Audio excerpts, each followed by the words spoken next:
Hello, and a very warm welcome to the English Story Nook. We are so glad to have you with us today. Today, we're diving into a story about a relationship that appears perfect to the outside world, but feels very different on the inside. You will learn about the difficult but important journey of recognizing when something is wrong, finding the strength to trust your own feelings, and fighting for your personal and professional dreams. Before we dive in, if you enjoy our stories and want to support what we do, please give this video a like, subscribe to the channel, and consider buying us a coffee on Ko-fi. There's a link in the description below. Every like, subscription, and small contribution helps us keep creating great content for English learners like you. And now to the story. The Red Flag Parade.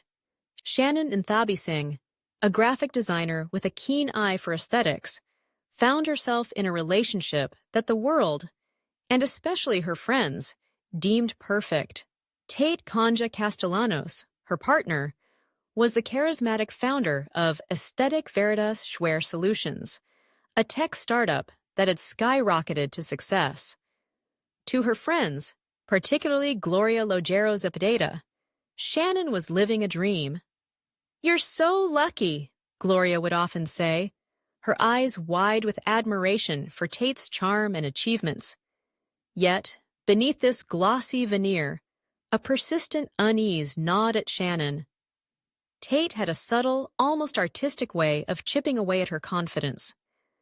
His comments, often disguised as playful banter, dismissed her career aspirations and personal projects. He would frequently remind her of his success, of the stability he provided, creating a gilded cage where Shannon felt more like a dependent than a partner. This insidious manipulation made her question her own perceptions, leaving her feeling isolated in a room full of people who admired the man who was slowly erasing her.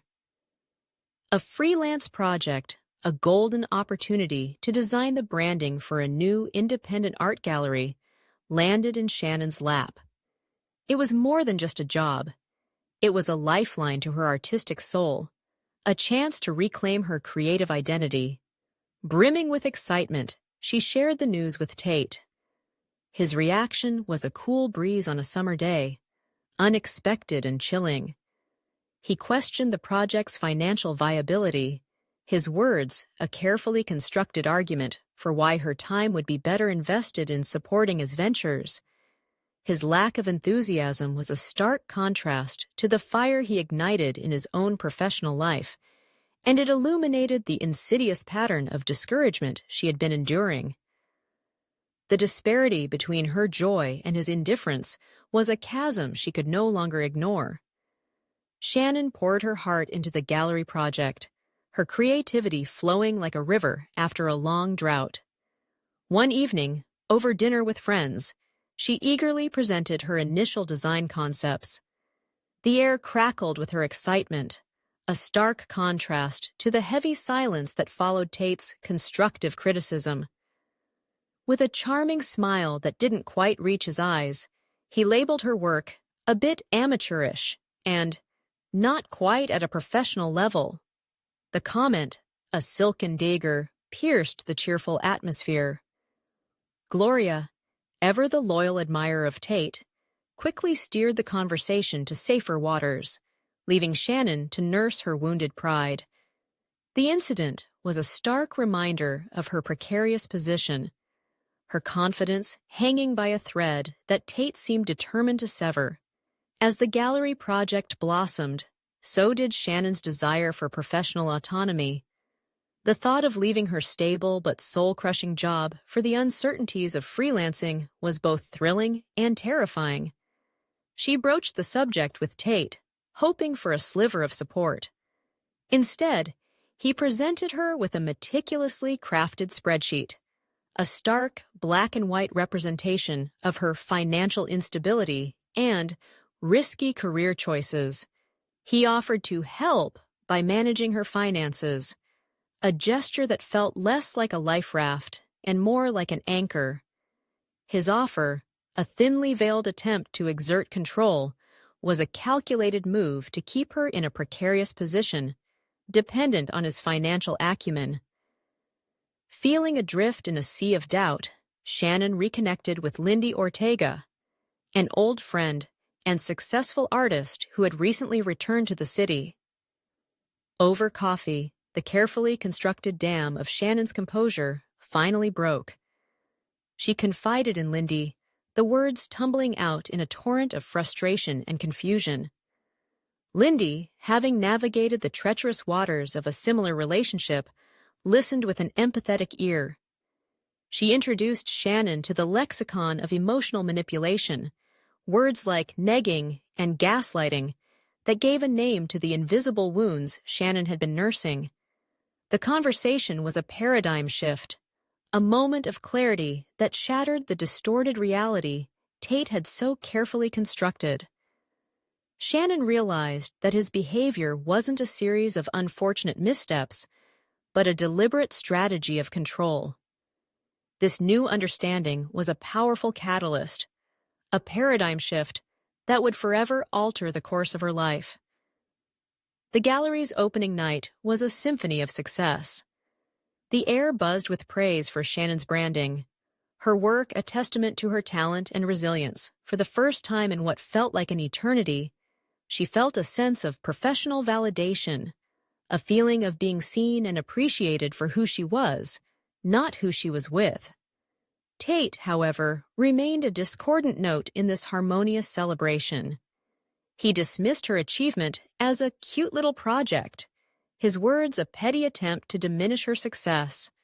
Then, in a move that was both audacious and predictable, he tried to pivot the conversation back to his own recent business triumphs. It was at that moment that Gloria, her eyes finally open to the truth, approached them. "I'm so sorry, Shannon," she whispered, her voice thick with regret. "I should have seen it sooner." Tate, realizing his audience had turned against him, tried to isolate Shannon, hissing that she was making a scene.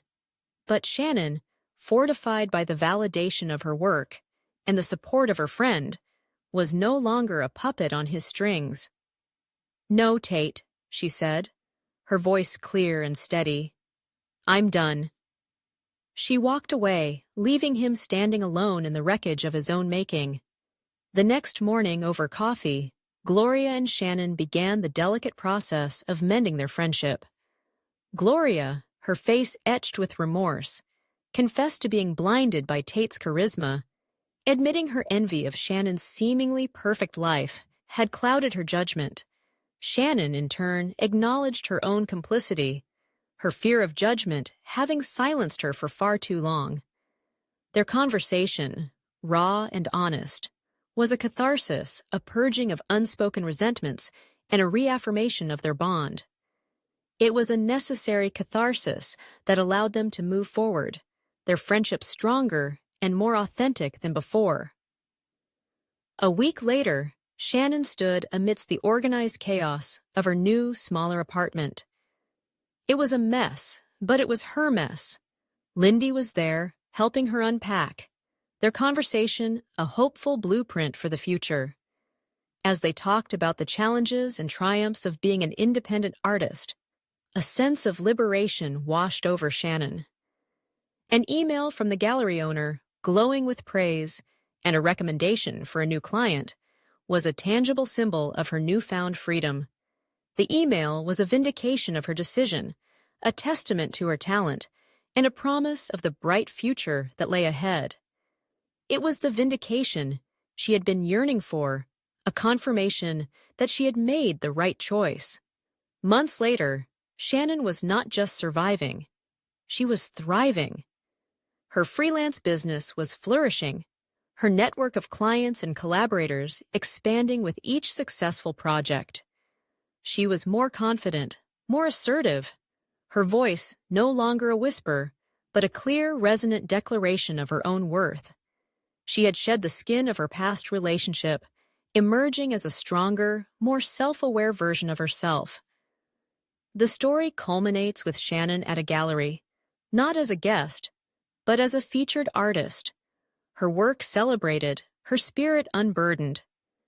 She had navigated the treacherous waters of a toxic relationship and emerged on the other side, the captain of her own ship, the master of her own destiny. That's the end of our story for today. It's a strong reminder of how important it is to trust our own feelings and value our own dreams. Have you ever had an experience that taught you something important about yourself? Share your thoughts in the comments below. We truly enjoy reading them. And if you enjoyed the story, please consider giving this video a like. Remember, you can find helpful resources in the description to continue your practice. Thank you for spending your time with us at the English Story Nook. Keep up the wonderful effort with your English studies. We are excited to see you again for our next story. Happy learning and goodbye.